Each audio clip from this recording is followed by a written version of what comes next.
has 3 separate driving suspended charges that were scheduled for jury trial. File 21213ST alleges driving suspended second offense on January 31st, 2021 here in St. Joseph County. File 202073 alleges driving suspended on September 17th here in St. Joseph County. I think there may be a speeding charge with that. File 202653 also charges driving suspended second offense and forgery and speeding. All those matters were scheduled for jury trial today, November 10th. Mr. Morrow Bay wishes to represent himself on these matters. He has a perspective on the Michigan Motor Vehicle Code that disagrees with the state's version of it, but he didn't want an attorney and didn't wish to have representation. He wanted to represent himself in all of these matters. So we treated him like an attorney. We set the matter for a final pretrial to prepare for jury trial. And he didn't show up. So there are presently 3 arrest warrants for Mr. Morrow Bay's arrest for failing to appear for duly scheduled last pretrials about 3 weeks ago. We don't show up on the morning of trial with a basket full of papers and inconvenience 30 to 50 jurors who have to come in and hear your case and several witnesses without preparing for it. So we scheduled a pretrial conference and you didn't show up. So I've called off the jurors for today and the prosecutor has called off all the witnesses. And there are currently 3 separate warrants for your arrest for failing to appear. But you're here now. I think I was unaware. We sent that to the address that you gave us. And if you're representing yourself, you need to act like you're representing yourself. We sent you duly notice to your Sage Street address in Kalamazoo. The same notice you got for this. I don't live there anymore, and I can't represent myself. I am myself. All right. Well, I'm not clairvoyant. I don't know that you moved. So, Mr. McNair, you're driving me crazy. I'm going to put you in the waiting room. You're walking all over the place and flashing the screen and giving me vertigo, and you're sideways and upside down. And so I'll be with you in a bit. Don't go away. Yes, that's your position. Then you're not doing a very good job of it because you didn't tell me where you lived. You didn't show up for a pretrial while we prepare for this. And now you come rolling in with a hat on the morning that your 30 or 40 jurors are supposed to be here. That's not a very good way to do business. It's my religious headdress. I'm a Moorish American national. Yes, I recall. All right. Jurisdiction to begin with. Ms. Davis is here. I'm still waiting for jurisdiction. On behalf of the prosecutor's office. Ms. Davis, you have any thought on this? Your Honor, I would ask that he be held in contempt for failing to appear at the last pretrial. I would also ask that an order enter regarding discovery if all of these items that he's holding on to are intended to be used as exhibits at the trial. I would like to have copies of those so that we can be prepared. Also, I'd like to have our motion for joinder of the cases heard so we can settle that matter prior to choosing the jury and having another date set. Right in the middle of my busy arraignment morning when I have 14 people waiting to be arraigned, that probably won't work out too good. But it's all on him. He didn't show up. He also got notice of your motion Mr. Morrow Bay, do you have documents that you were going to present as part of your defense? I mean, I mailed in documents and I never got a response.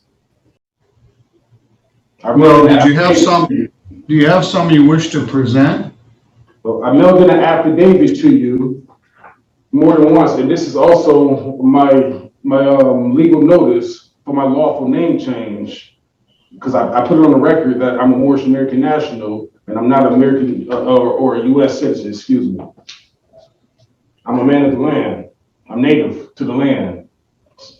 So so a lot of these rules that that the state of Michigan is creating is not applicable to me, unfortunately. And I was trying to be respectful to the court and let the court know since the beginning in a respectful manner.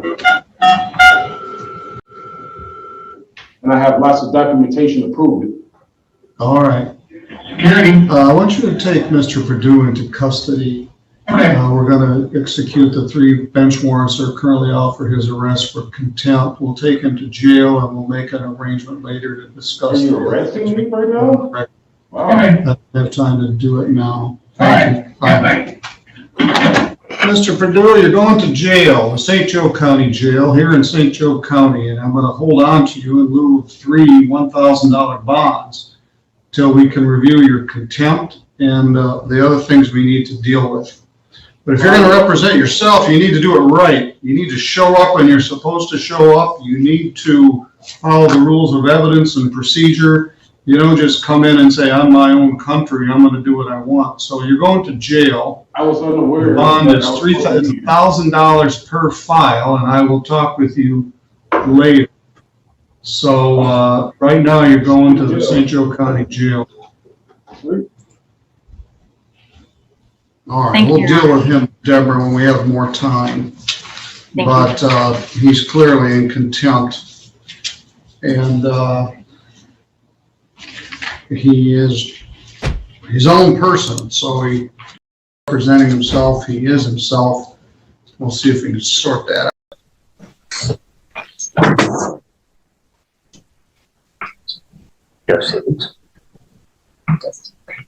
Good morning, sir. Are you Dusty Melvin Hicks? Yes, sir. Mr. Hicks, I'm Judge Middleton. I think we've met. You're here on 2 trespass charges. Let's take a look at these. We just had a lady that was here on 2 different trespasses. You got a ticket on April 20th for trespass. Let's take a look at that one. That is the Goodwill store in 3 Rivers. I think you've been trespassed from that whole plaza. And you didn't show up. I did a bench warrant with a hold. Let's see how long you've been in jail. 17 days. You also have a felony case pending. Mr. Tim George is the city attorney for 3 Rivers. Mr. George? I had the felony with him this morning. You mind if I sit up? No, certainly. I think there may be some. All right, well, let me get his other case. Then he has another trespass, which is 24371. And then he has a felony resisting obstructing. Mr. John Bush has been appointed to represent you on the resisting obstructing case. And then we have these trespass cases, and I just lost Mr. George. Mr. Bush, what's the status here as far as you know? He's in jail right now. There's a misdemeanor offer on the resisting and obstructing case. I have concerns about his competency based upon my discussions with him. I don't know if the forensic center has the appropriate direction to go at this point. Well, let's talk a little bit. No. And Judge, I was just checking to make sure that you had the pretrial paperwork. Yeah, I do. Thanks, Tim. 24663 OM and 24670. All right, we've got a dilemma here. Mr. George, absent any other issues, would you dismiss 2 trespasses for a plea to 1? They're all the same place, Your Honor. They're all 3 at that strip mall. But I will just say that we did have an initial pretrial last week. I had some of those same concerns. I knew that he had this felony case today with Mr. Bush, so that's why I asked for the pretrial to be today. Mr. Hicks, you're here. You've been in jail for 17 days. You keep going over to the Goodwill store and you're going over there and they told you not to come back. Then it ended up, you got into a scuffle with the police and you got charged with resisting obstructing. Where have you been staying? I was just staying around the Goodwill area at that time. Goodwill themselves seem to be okay with me there.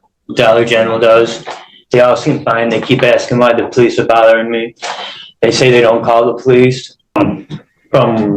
And this is where the judge realizes exactly what kind of argument he's dealing with. The defendant keeps challenging the nature of the case, but the judge isn't buying it. At this point, the courtroom is about to get a lot more tense. My family and the relations to Goodwill, the family of Goodwill and the Dollar General, and the history of my name and of Dusty, I should have a right of being able to be around the Dollar General and Goodwill for over 100 and some feet, which means I wouldn't be trespassing. Where do you actually stay? I'm waiting for Keystone. But I mean, right now, are you staying in the field behind Goodwill? It would be off to the side of it, yeah. All right, that's what they don't like. Off to the concrete, not the field. But it's not your field. No, I don't know. TSC and me have agreements for them mowing the grass there and up to the fence line there. And the sidewalk was laid by me when I was a child, but means the sidewalk is separately owned than the empty building they said I was trespassing at. It's not same affiliated as the building. There's a stamp on the ground. I do have a picture of it on my phone, but it states that I do own the sidewalk.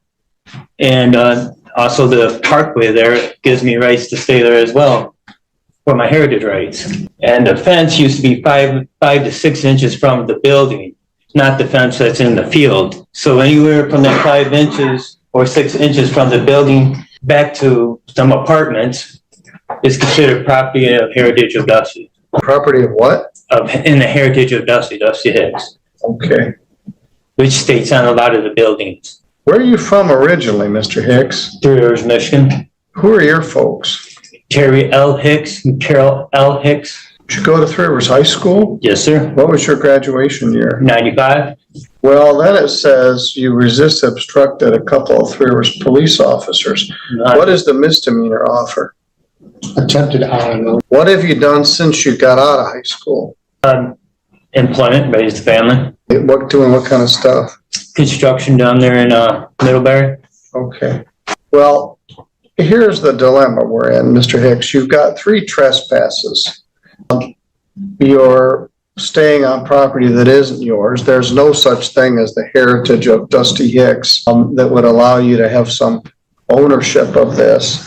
They don't want homeless people camping behind these strip malls, so the city keeps citing you for this. They said I All could. right, so the city attorney has offered to dismiss 2 of the trespass counts if you plead to 1, in which case I would give you 17 days in jail, credit 17 days. The other charge is a felony, punishable by up to 2 years imprisonment, 2 counts. Prosecutors agreed to dismiss both of those counts for a plea to attempted to resist or obstruct a police officer, which really isn't that hard to do. My concern, if we send you to the forensic center for a psychological evaluation, you're going to be in jail for months. It'll be October before we get the result back. So I can't tell. You seem intelligent. You understand everything I'm saying. You're clearly answering my questions. Been in jail for 17 days. You're not under the influence of any drugs or alcohol. Do you take any prescription medication? There's no reason to. All right. So do you understand everything I'm saying? We're having a conversation. Okay. Well, the difference is if you plead to these charges, I can let you out of jail. If you don't, we're going to set some further proceedings and you could be here for a while. So let's start with the trespass charges. Do you acknowledge that the city of 3 Rivers had told you not to be on those properties? The police had, but they never showed me That question just changed the entire direction of this hearing. The judge has heard enough and is moving forward with the trial. but the defendant still isn't letting go of the jurisdiction argument. And that's becoming a serious problem. The owner was never there to state that he called, that there was. All right. I don't know if it was a real phone call or not. That's All right, so like, someone could be just mad at me because they steal things from me down there. the problem is, if I let you out of jail, you're gonna go right back there. Well, I don't want to go right back there, but I do my grocery shopping there. Right? No, I'm going to Keystone as soon. I mean, if I, All right, I mean, I so don't know are if you they're gonna let willing me to stay there, admit to one of the trespass charges, Your Honor, Ms. Jackson? just for the record, attorneys to my left, Mr. Bush and Mr. George, have more information than I do.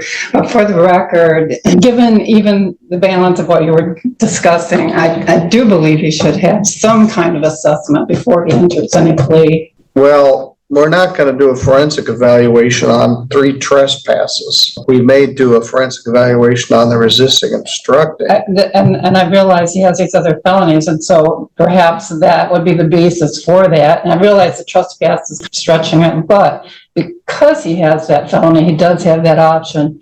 And so I'm putting that on the record, that I think he should have that option before any plea is entered on any of these cases. Does that mean like counseling? Well, Counseling? Yeah. I've had counseling. Well, we're talking about But 3 times in my life. well, all right, They Ms. said I'm Jackson, Okay. are you concurring with their proposal that we get a forensic evaluation? No, I've No, had. just a minute, Mr. Hicks. Oh, Yes, Your Honor, and well, whatever I'm not sure where the other cases are presently because I wasn't a party to it, but it sounds like that there was contemplation of asking for that or going in that direction on the felony case. So if that's the case, it would apply to, at this point, to the misdemeanor, even though eventually maybe these will be outright dismissed, I don't know, but if he's not competent for the felony, he's certainly not competent for the misdemeanor plea. I would, all right. Is there a way, excuse me, I completely agree that it's going to take months. That's why I didn't actually make that. I raised it as a concern. Is there a way to be looked at as pivotal and maybe get an update or whatever? We can move forward with that. Well, we'll leave it on for prelim and see if we can get Lisa or somebody to deal with them. So I'll leave a felony R&O case set for prelim for July 2nd. Well, yeah, that doesn't happen magically. Perhaps as his defense attorney, you could contact Pivotal and say, I understand they're really behind, so I don't mind trying. I think Lisa has a better chance, but I would come. yes, I would start with Lisa also. Mr. Hicks, yes, sir. issues here. If you're sent to the forensic center for a psychiatric evaluation as to your competence has to do with what is your state of mind now? Do you understand the nature of the proceedings? Are you able to assist in your defense? I've been having a nice conversation with you. You're polite, you're respectful, you understand everything, but you may have some baseline delusions that you own this property and you're causing a recurring problem in Three Rivers. But if I do that, you're going to be in jail for months. There may be some middle ground short of doing that. Plus, that's a very valuable resource, and there isn't enough of it to go to explore some mental health intervention here and continue all of these. I've already been to counseling before, and Yes. apparently I didn't need them. I'm here, I mean, not here, but. Well, you're living on the street. You're estranged from your family. Well, my parents have passed on. I Okay. don't get along well with my brother. My grandma's, she in the old folks home living with my uncle, Who's your brother? Buck Hicks, Okay. Willard, Virginia King, and my grandparents. But they're all dying. They're getting old. Well, Buck Hicks is old. He's getting old. He's 7 years older than me. I remember years ago, I dealt with him on an issue. All right, 1 o'clock. Mr. George, you don't need to be back because you've made a plea offer of 1 count. Yes, sir. 1 count of trespass. All right, Mr. Hicks, we're gonna work on this. Probably someone from named Lisa is gonna be contacting you at the jail and see what our options are. All right, thank you. You're good to go. Thank you all. My Miranda rights haven't been read to me yet. Does that state any or mean anything? No, people sometimes have the mistaken belief that you have to be advised of your Miranda rights. They only have to advise you of your Miranda rights if they want to ask you anything. And if they do, and they want to use your statements against you, but there's no so all-encompassing, you have to be charged with your Miranda rights before you can be charged with something. All right, you go with the court officer. We'll work on the other stuff. All right, Mr. Hicks, you're good to go. We have returned to the preliminary examination and other matters on Dusty Hicks. Mr. Hicks is here with his lawyer, Mr. John Bush. He is in custody. He's charged in file 24998 with 2 counts of resisting and obstructing a police officer as a habitual offender. He also has 6 trespass or disorderly person charges from the city of Three Rivers. We were here on the 24th. I brought the wrong files. Brought tomorrow's files. Laura, would you bring me the Dusty Hicks file? It's in my top tray for this afternoon. At the hearing, Mr. Hicks and I had quite a discussion. The offer was a misdemeanor, dismissed the other misdemeanors. He's now been in jail for 24 days. Or somebody was. I guess I took it upon myself to contact Lisa Inatelli at the jail. And she is our mental health liaison. And I wrote an email and I CC'd it to Tim George, Jeanette Jackson, David Marvin, John Bush, and it was to Lisa, but I never actually sent it. I found it in my drafts this morning. So, Mr. Hicks, I had asked, I found it this afternoon, to have Lisa from the jail meet with you. You've been in jail now for 24 days. We have all of these trespass charges that have been filed against you, and they want to keep you out of that plaza. The resisting obstructing charge allegedly occurred on June 8th. The trespasses start in January. There's a disorderly person in file 24153 from January 23rd. There's a trespass in file 24619 from April 14th. There's a trespass in 24371 from February 8th. There is a trespass in file 24569 from April 8th. There is another trespass, 24663 from April 20th. And then there's a trespass from April 23rd, and the closest one is June. As I indicated, the city would take a plea to one, dismiss all of the others, and time served 24 days. The problematic case, and the bigger one, is the felony case, where the city offered to, or the county prosecutor offered to reduce it to attempted resisting obstructing a police officer. The problem is you believe that somehow you have ownership or some property interest in a parcel of parking lot there in that plaza. Mr. Hicks, have you given this some thought since I talked to you last week? I didn't know I assaulted any police officer. Well, it's resisting. Let's see specifically which is different than assaulting. I don't know how to be charged with that. Yes, that's why this was. No, the thought is through my family heritage, and a lot of my family owned a lot of property in the area. There's some of the right for me to be in the area when they had built these places and moved in, like Dollar General and Goodwill, stated I had the right to be around there over 100 or 200 feet around the building. I was in an empty area of that building, so I wasn't bothering anyone.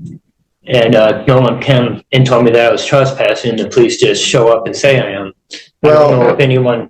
That's not true. They keep asking me when I Well, go to, the owner keeps calling and saying, please get this guy out of here. from California.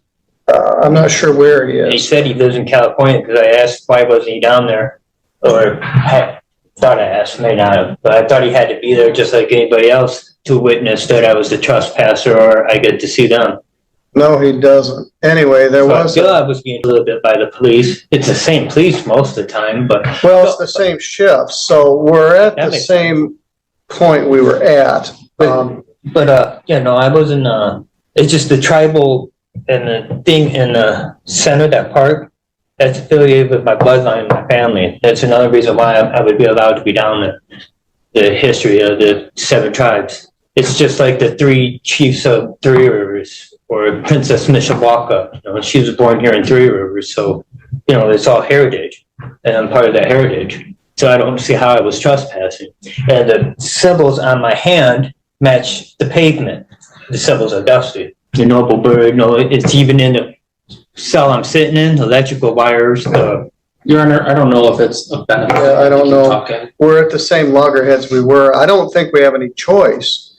I'm going to refer Mr. Hicks for competency evaluation.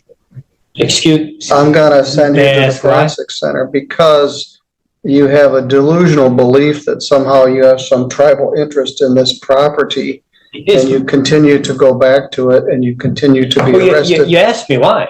Well, Didn't I I answer believe, why? you're telling me. You're right, but you were asking me that. Well, I did, and so I'm not mad at you. Oh, I just thought saying you're No, like a priest but or I something. don't, yes. Oh, I'm part of the Indian. I think even if you were full-blooded Indian, I'm not sure that you have a claim to ownership of this property. And you and I just There is can't. paperwork somewhere about the sidewalk. Like the symbol is on the sidewalk. I took pictures, but it's in my backpack. Paperwork somewhere in some alternate universe. The problem is, in this case, the police came and they ended up having a big struggle. And you were quite agitated, whether you remembered or not. It was a struggle there in the parking lot, and there were pepper spray and 2 pairs of handcuffs, and you were quite agitated when you got to the jail. And no matter how many times me or the police or someone tells you you can't go back there, you continue to believe that you can go back there. So the question is, are you competent to assist your counsel in defending your case? And are you able to understand the nature of the proceedings against you? I think you understand the charges, but I think you have a delusion that you have a defense. We have a man in Three Rivers, he's not here anymore, but he had what mental health called a baseline delusion that he owned all of the Shell stations. He did not. And he kept going into the Shell stations and pouring himself a cup of coffee and ordering the staff around. And he got arrested about 42 times, literally. When he was on his medication, he did much better. I don't really want to do this, but I don't think I have a choice. We were concerned about how long this would take, but we can't ignore the pink elephant in the room that we're looking at a mental health issue. So I'm still going to ask Lisa Telly to meet with you, but I'm going to sign an order for a competency evaluation. Mr. O'Bear, the people concur? Yes, Your Honor. Mr. Bush?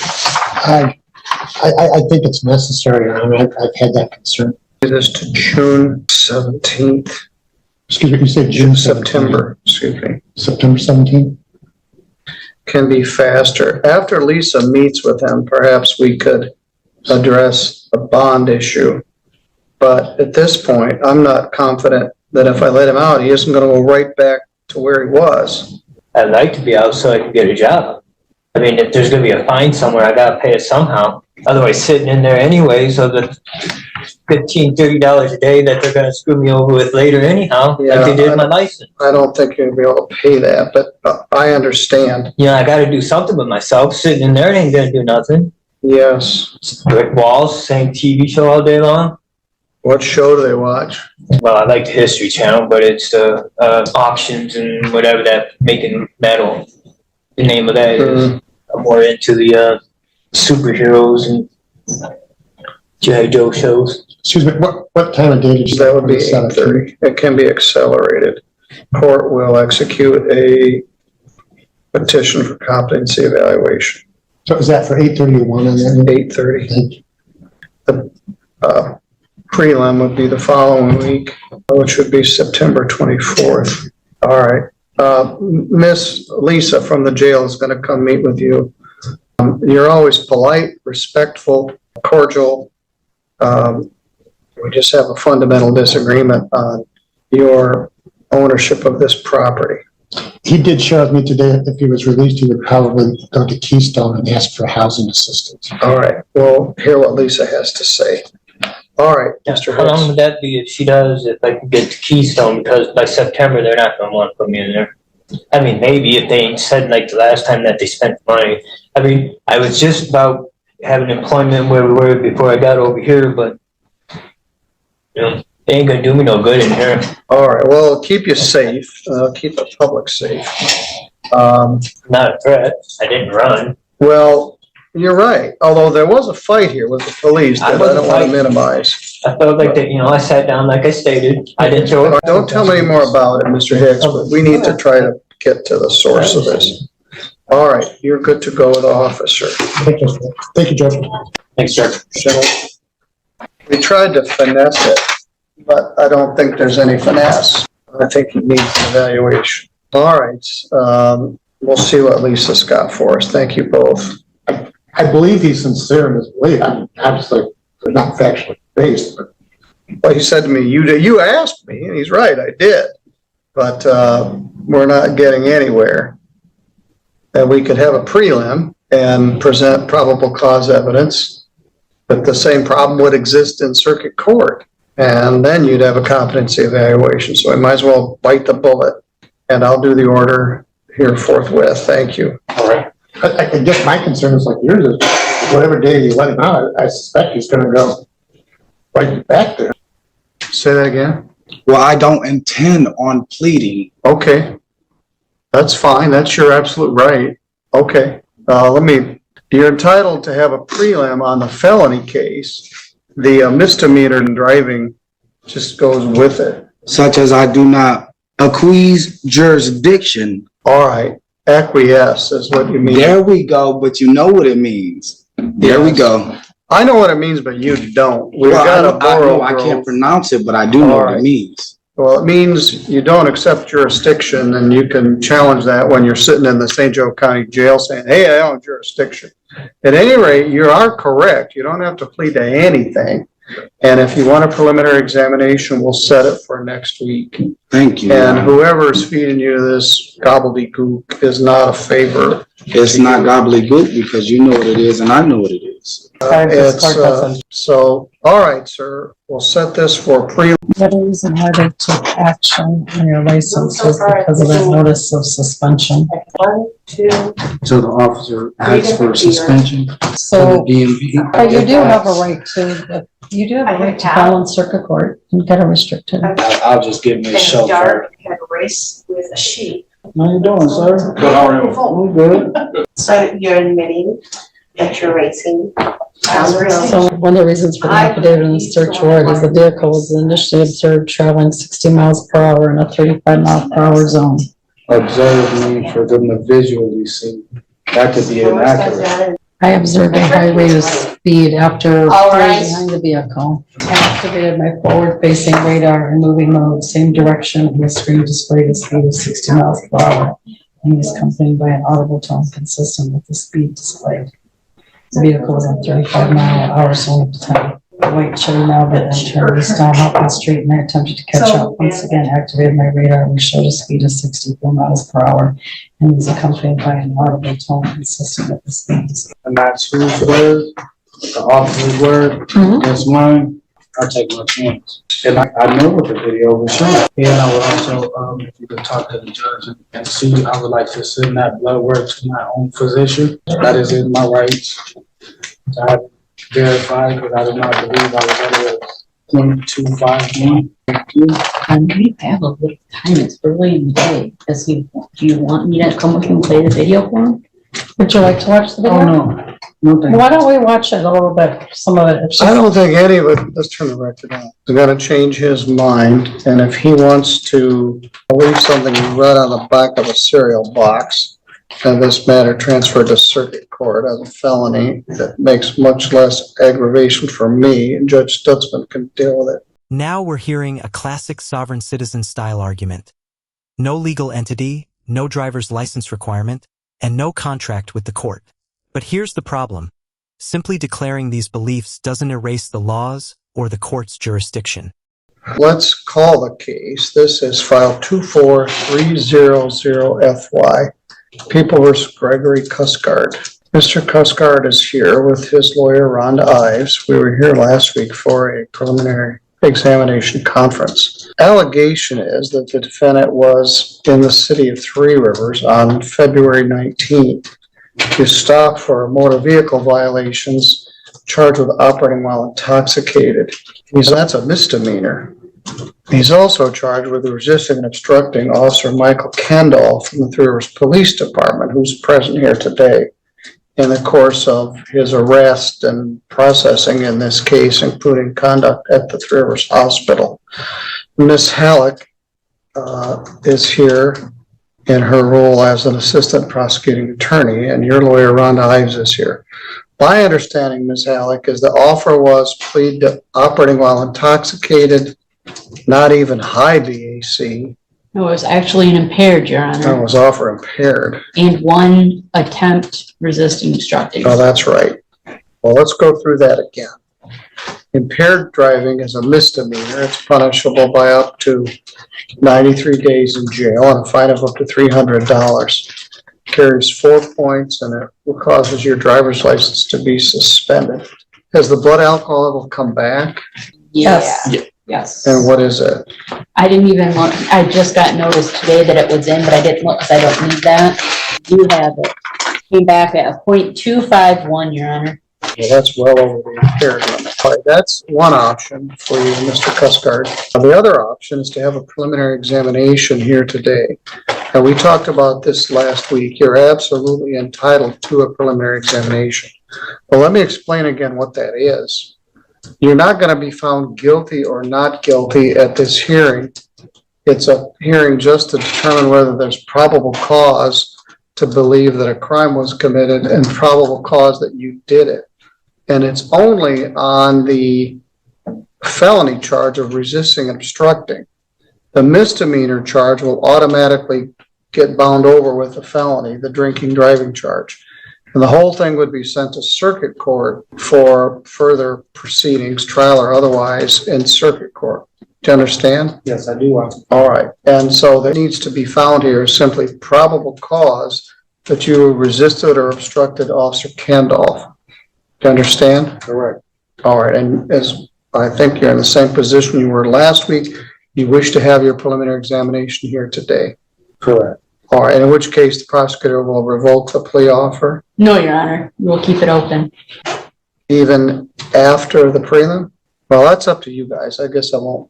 Then if I was him, I'd have a prelim too. All right. Are you ready to proceed? Yes. Rhonda, are you ready? Yes, Your Honor. All right. Well, let's take our testimony and see what we got. Ms. Halleck? Thank you, Your Honor. We would call Officer Kendall. Good afternoon, sir. You swear or affirm any testimony you're about to give here will be true to the best of your knowledge and belief? I do, sir. Thank you. Please have a seat and state your name and spell your first and last name for the recorder. Officer Michael Kandolf. It's Kandolf. All right, Ms. Halleck? Officer Kendall, where are you employed? Three Rivers Police Department, ma'am. And how long have you worked there? Just over 3 years, ma'am. Okay. And on February 19th of this year, did you have the occasion to have contact with, I guess, was there an incident involving the defendant? Yes, ma'am. Okay, and the defendant, do you get contact with him before? Once prior to this, ma'am. Okay, and Mr. His name, I was thinking of his first name. Do you know his Cuscard. Card? And what is his first name? Gregory, ma'am. Gregory, thank you. And Mr. Cuscard, is he in the courtroom today? Yes, ma'am. Okay, and can you describe him for the court? He is a African-American male wearing Columbia jacket, khakis, and Nike shoes, sir. Let me just ask the rec. Thank you. We I would have that same jacket. It was bigger than mine. just ask the record reflect that the officer has identified the defendant. It may. And on February 19th of this year, did you have on occasion to come in with the defendant? Yes, ma'am. Okay, and what happened on that date? I observed a car traveling southbound on North Main, traveling at what I perceived to be a high rate of speed. I pulled up behind the vehicle and clocked it using moving radar at 60 miles an hour and a 35. I tried to catch up to the vehicle and it turned eastbound on Hoffman. And as I turned the corner, there was the only vehicle around and I hit it with the radar again. And now it was going 64 and a 25. The vehicle came to a stop at Portage and Hoffman, where I lit it up with my emergency lights and put the spotlight directly on the driver. Okay. And at what point in time did you at some point turn on an audible signal? After it proceeded through the intersection. It was going to be stopped, and as I was about to open my door, it proceeded through the intersection. Okay. And so then you proceeded to follow the vehicle, and did the vehicle at some point come to a stop? Well, I said, did you turn your siren on? After it went through the intersection at Portage, sir. What time of day or night was this? I believe it was just past 10 o'clock at night, 2200. I did not review that again. All right, but it was dark out? Yes, sir, it was dark. Okay. Okay. And you did mention also that you had shined your light on the defendant. Did you make contact with him at that point, eye contact of any type? I saw him look in his rearview mirror. However, I did not make direct contact with him. Okay. And after the intersection, when you turned on the sirens, the audible signal, how long until after that, until he stopped? This is the judge's biggest warning of the entire hearing. Representing yourself is a constitutional right, but once you choose it, the court doesn't lower the standard for you. You're expected to follow the same courtroom rules as a trained lawyer, and the judge is making sure he understands exactly what that means. To the intersection at Hoffman and Jefferson, which is M60. He continued, after he made a full stop, he continued eastbound on M60 to Lockport, where he turned up into Lockport, which is the apartment complex.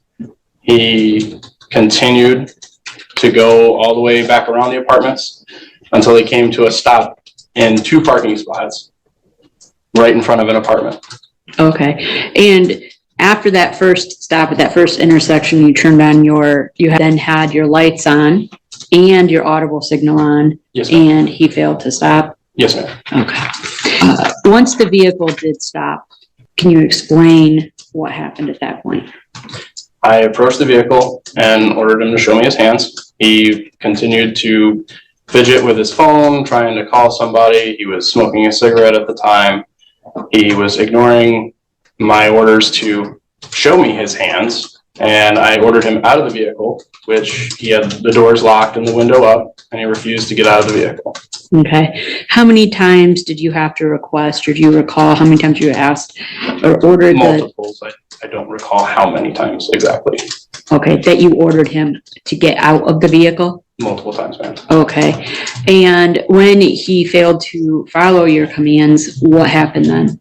He eventually rolled his window down slightly and said something I didn't understand. I was able to reach through, unlock the door, open it up, and I had to take his seatbelt off and then remove him from the vehicle. Okay.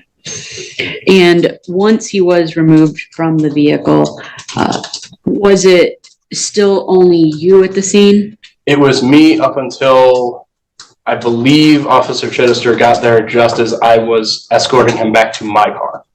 Okay. Did the defendant offer any explanation to you as to why he did not stop? No. And did the defendant make any statements or admissions with regard to resisting? I don't recall him making any statements about resisting, ma'am. Okay. With regard to, I guess, his demeanor, his behavior, when he exited his vehicle, what did you observe? I smelled the odor of intoxicants And when he was still in the vehicle and looked at me, I could see redness in the eyes, watery eyes, indicating that he may be intoxicated. And at the time, he was making statements while being escorted back to my vehicle. He was making statements about this was his first DUI. I have no further questions. Are you going to ask questions about what happened at the hospital, or the R&O is simply going to be? No, Your Honor, I'm not. It's just the R&O is simply going to be the vehicle. I had that discussion with Mr. Marvin after reviewing video and. All right. Ms. Ives? Thank you. Where did you go to police academy? Kellogg Community College up in Battle Creek, ma'am. And that's where you graduated from police academy from? Yes, ma'am. And do you have any specified or specific training in DUI cases? Yes, ma'am. Can you identify what those are? SFSTs, which is taught by. I guess I would object, Your Honor. We're not here on the drinking and driving case. The impaired is a misdemeanor. I've only presented evidence today as far as what would apply to the officers, the charge of resisting restraint. It's not relevant. All right. What's your response? Well, Your Honor, I believe it goes to the probable cause of the actual arrest and as we get to why he pulled him out of the car. So I think we need to know his training as a preliminary starting point before I can ask him regarding his rationale for demanding that he get out of the car in the first place. All right, Stop, Your Honor, was for a speeding violation, had nothing to do with any type of impaired driving at that point in time. Well, that's high speed at two neighborhood districts. North Main at that point is all houses, and Hoffman Street all the way along there. 65 and 25 on Hoffman Street drives right at Mr. Robert's house. Maybe he wasn't like that. Anyway, I'll allow the questions. It goes to her attempt to question his reason for the stop. And the reason for the stop results in the resisting. So the objection has some merit, but I'll allow the questions. Thank you, Your Honor. Again, if you could identify your specialized training in DUI areas. I have training in SFSTs through the academy, just as all officers that I'm aware of do. And you're certified in how to perform SFSTs, and those tests are scientifically proven to show that. And then the rest of the process is generally accepted as you go through the paperwork after you've established your probable cause for it. And you said you were certified in SFTs. What year was that? 2020, ma'am. I'm sorry? 2020, ma'am. 2020. And since you graduated, or what year did you graduate from police academy? 2020, ma'am. And since you got out of police academy, do you have any other specialized training in DUI cases? Nothing further than that, ma'am, no. Okay. What direction were you facing when you first observed Mr. Cuskard's car? I was facing eastbound. And which direction was he going? He was traveling southbound. And were you at an intersection or in a parking lot, or where were you? And were you stationary or what were you doing in the parking lot? I was stationary watching North Main. And which direction was the defendant going when you first noticed his vehicle? Southbound. And what initially struck you about his vehicle when you saw it? It appeared to be traveling at a high rate of speed compared to all vehicle traffic that I've ever seen on North Main. Did you see him pass anyone? He didn't pass anyone, no ma'am. There was no other cars at the time. Were you able to identify, or did he actually pass you when he went in front of you? Were you able to identify the rate of speed that he was going when he passed you? Not at that exact moment, no ma'am. When you pulled behind him, did you notice that there was any weaving in his lane or any traffic violations? Other than the speed, no ma'am. How long were you following him before you were able to capture a speed detection in your car? It was only a few seconds after I pulled out, ma'am. I had to get the radar into the forward-facing mode in the same direction, which is only 2 button pushes on the remote, ma'am. And what kind of radar or speed detection unit do you use in your car? I don't know the exact brand, ma'am. Not off the top of my head. I would have to look at that again. Is there more than one? We only use one type of radar at the department. I don't think we have any different units in the department. And how often do you calibrate that speed detection device? We're not certified to calibrate. We can test it to make sure that the instrument is working to the standard at the beginning of the shift, but we don't calibrate it ourselves. That has to be a technician from the company. And how often per policy are you supposed to calibrate it? I'm not aware of that, ma'am. How often do you, Now, this isn't relevant. This goes to a speeding ticket, and he didn't get a speeding ticket. when you initially clocked him on your radar, what did you indicate, what speed was he going? He was doing 60 is what the radar unit displayed, ma'am. And was that before you turned on your signal? Yes, ma'am. That was before I activated lights or signal. And what was the primary reason that you activated your signal? Because of speeding. And then at that point, that's when you said you went through the intersection? Yes, ma'am. And what intersection was that? No, you've missed a turn. They turned off North Main Street westbound on Hoffman Street. I apologize. Or eastbound on Hoffman Street. So you turned eastbound on Hoffman Street? Yes, ma'am. At that point. And to clarify, before you entered onto the roadway following Mr. Cuscard's car, what parking lot were you in? I was at Berkshire Hathaway. And then when you turned eastbound, how far of a distance do you believe you were following Mr. Cuscard's vehicle before you turned on your signal? I believe I made it to, I was trying to get closer before activating my light. I believe I made it almost to Oak Street before I'm sorry, not Oak Pine. Okay. And then there was a point in time that you went through an intersection. Yes, ma'am. And you thought at some point he was going to pull over. I believed he had stopped at the stop sign on Hoffman and Portage. I believe he was going to be stopped there because I had pulled up behind him with the lights, put the spotlight on him, and I saw him look in his rearview mirror. So I believed he was just stopped. Some people sometimes don't know where to pull off or if they need to pull off or just stop where they already are. So I assumed he was just stopped. So I went to open my door and he continued through the intersection. At that point, had he made a proper stop at the stop sign? Yes, ma'am. Had he been weaving in his lane at all up to that point? Not that I had observed. And then, and your lights were fully engaged when you were at the stop sign? Yes, ma'am. And then he went through and then you continued to engage him and follow him after that? Yes, ma'am. And then, does he accelerate in speed again? And He was doing approximately 30 miles an hour from the stop sign to the next stop.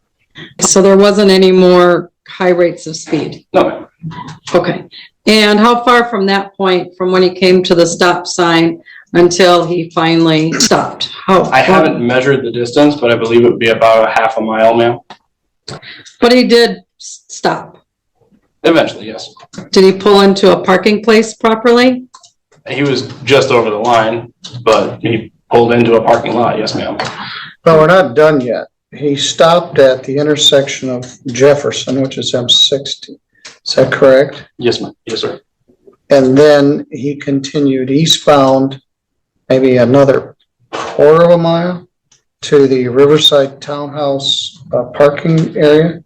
Yes, sir. Which entrance did he go into? The Lockport side, sir.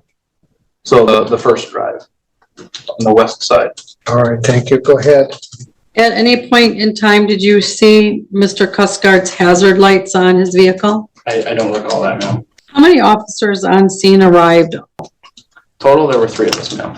And who were the other officers on scene? It was Officer Chittister and Sergeant Britton. And who arrived on scene first? Officer Chittister is on FTO, and Sergeant Britton was his FTO at the time. So they arrived at the same time in the same car. Why don't you explain what FTO stands for? Field training officer, ma'am. When you approached Mr. Cuscard's vehicle, why did you demand that he get out of the vehicle at that point in time? Because he refused to stop, which is an indicator that something is wrong. And in your training experience, typically you would walk up to a vehicle and ask for a license, registration, proof of If they insurance. come to a stop, as most people do when you're pulling them over, yes, ma'am. But in this case, you did not do that. No, ma'am. You just demanded that he get out of the car, correct? Yes, ma'am. And did you have any conversations with him at all when you were demanding that he get out of the car? I was ordering him out of the vehicle and he was doing something on his phone and ignoring me. Was there physical resistance when you were attempting to retrieve him out of the vehicle? He didn't pull against me, but he did not help himself get out of the vehicle. Is it true that Mr. Cuscard started to come out of the vehicle when you first pulled him out of the vehicle, what was the first sign of intoxication that you noticed, or what were the signs of intoxication? Once I pulled him from the vehicle, the first sign was the odor of intoxicants, ma'am. Were there any other signs? While he was making his statements, he said that this was his first DUI, and while he was making those statements, his speech seemed difficult and slurred. Now, as you were trying to coax or remove him from the car, Mr. Cuscard was able to get out of the car without falling? He was being assisted out, ma'am. But he didn't fall as he got out of the car? No, ma'am. He didn't stumble? Not that I recall, no, ma'am. At that point, he was able to have a conversation with you? I wouldn't consider it a conversation, ma'am. What do you consider it? He was making statements. Was he making statements in answer to your questions? At that time, I wasn't asking questions, ma'am. You didn't ask any questions when he got out of the vehicle? Not while escorting him from his vehicle to the front of my vehicle. I don't recall making any questions towards him, ma'am. And he was able to walk without stumbling, tripping, or falling? He was being escorted by two officers at that point who were holding him by his arms. Who was the other officer escorting him? Officer Chipster. At that point, did you ask him to do any field sobriety testing? No, ma'am.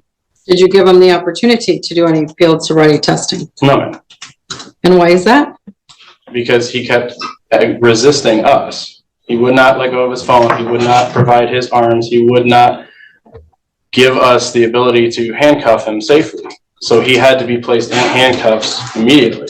Do you recall a time when his phone dropped? Your Honor, I would object to this line of questioning. I'm not sure why, because you just elicited more I resisting know, obstructing but on this his part. exceeds the scope of my cross-examination and what. She's not limited by the scope of your. Cross-examination is limited by the scope of my direct. No, it's not, but I'll allow the questions. Thank you. Do you recall the moment when my client's phone dropped? I don't believe it dropped, ma'am. What do you believe happened? Sergeant Britton had to come and grab it out of his hand. Okay. And why did Sergeant Britton grab it out of his hand? Because he heard us ordering him to let go of the phone, and he did not. And my arms were tied with holding his left arm, and Officer Chittister was holding onto his right arm. At what point did you decide that he was under arrest? When he was resisting a lawful order, ma'am. And that was when you were trying to pull him out of the car? Yes, ma'am. The audible signal and the lights indicating that he needed to pull off to the side of the road, using the PA on the vehicle to tell him to stop and pull over. And when you say PA, what does that mean? That is the PA, the announcement. The speaker on the car has two functions. One is the audible signal, which is the siren, and the other function is where I can have a microphone and be using it to make announcements or talk to somebody outside of the vehicle. I used it at least once, I believe twice, to tell the driver of the white car to stop and get off to the side of the road. And this is why you were en route behind him? I was behind him for the speeding, which he was failing to stop for, and then he refused to get out of the vehicle for a lawful order. I'm trying to identify when you were on your PA, if you were... while driving behind him. While driving, okay. Thank you for that clarification. I'm just going to confer with the client for a second. I have no further questions. Ms. Halleck, anything further? No. Ms. Ives, any rebuttal? No, Your Honor. Argument? Ms. Halleck? May the officer step down here. Yes, thank you. Your Honor, I believe the testimony here today has demonstrated that the defendant, in fact, committed at least one count, if not more, of resisting and obstructing against Officer Candoff when he refused to exit his vehicle. He was given lawful commands several times according to the testimony, but yet remained in his vehicle. The testimony here today, although not originally on our complaint, does support at least one count of fleeing and eluding in the third degree. He was given several commands by way of the officer's audible signal. He indicated that he did use his patrol vehicle to announce and ask the defendant to pull over. That the vehicle did continue to proceed through several different neighborhoods and at a speed of at least 60 miles per hour in a zone where it was marked for 35 miles per hour. And we would ask that Your Honor bind over on those 2 felony counts, fleeing in the third degree, and 1 count of resisting and obstructing. Thank you. Well, Your Honor, I don't believe that the resisting and obstructing charge has been met with regards to the evidence that's been presented. Clearly, there was, I think the court can find evidence that there possibly was fleeing and eluding in this case, but I do not believe that would warrant a bind over on both counts. Thank you. Fleeing and eluding comes in several different varieties. There it is. Fleeing and eluding in the third degree is that the defendant, the officer was in uniform in a marked vehicle. The defendant was driving a motor vehicle. The officer ordered the defendant to stop his vehicle. The defendant knew of the order. The defendant refused to obey the order by trying to flee or avoid being caught, and the incident resulted in a collision, or some portion of the violation took place in an area where the speed limit was 35 miles per hour or less. We don't actually have any testimony regarding that.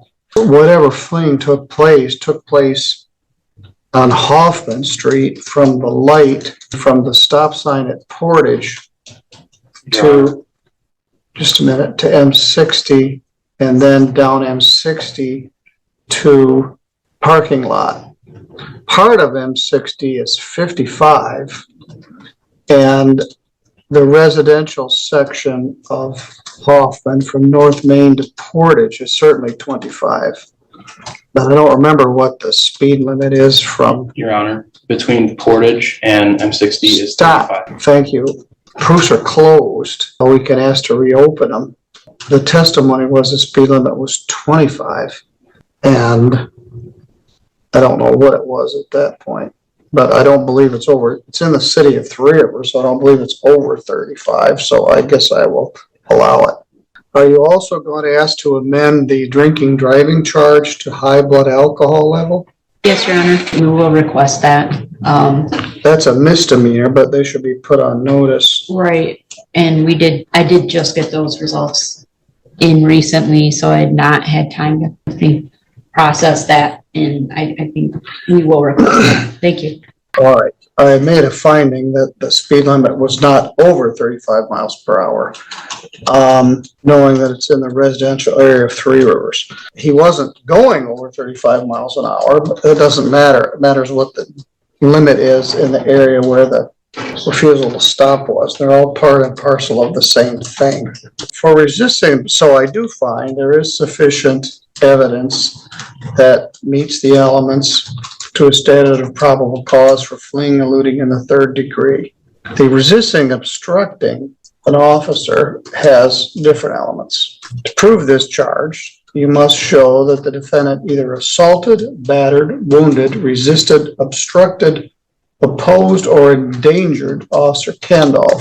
Obstruct means the use of threatened, use of physical force, or a knowing failure to comply with a lawful command. The defendant must have actually resisted by what he said he did, but physical violence is not necessary. Second, the defendant had reason to know or knew that the officer was a police officer.